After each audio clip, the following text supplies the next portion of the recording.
वर्धा बसस्थानकाच्या मागील तेलघाणीत अस्वच्छतेचा कळस, धक्कादायक व्हिडिओ समोर।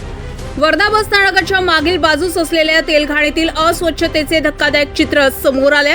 या ठिकाणचा व्हिडिओ समोर आल्यानंतर परिसरातील स्वच्छता आणि खाद्यतेलाच्या साठवणुकीबाबत गंभीर प्रश्न उपस्थित झाले। व्हिडिओमध्ये तेलघाणीच्या परिसरात मोठ्या प्रमाणात लोखंडी डब्बे व तेलाचे कंटेनर अस्ताव्यस्त अवस्थेत ठेवलेले दिसून येत आहे। काही डबे जमिनीवर ठेवण्यात आले असून परिसरातील फरशीवर तेलकटपणा, पाणी आणि घाण साचल्याचं दिसतंय।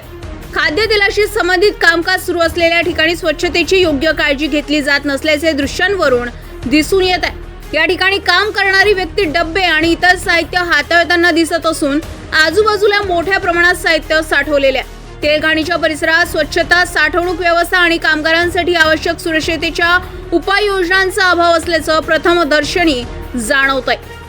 विशेष म्हणजे बस स्थानकाच्या मागील बाजूस हा परिसर असल्याने येथे दररोज नागरिकांची मोठी वर्दळ असते।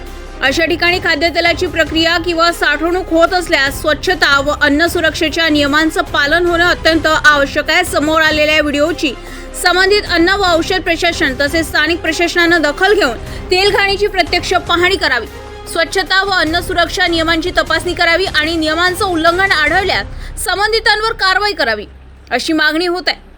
खुले खाद्यतेल व हे बॅरेल आणि पिप्यांनी देखील विकले जात असल्याची माहिती सूत्रांनी दिली असून येथे अन्न सुरक्षा नियमांची पायमल्ली तर केली जात नाही ना? FDA यांच्यावर कारवाई करणार का, असा सवाल उपस्थित होत आहे।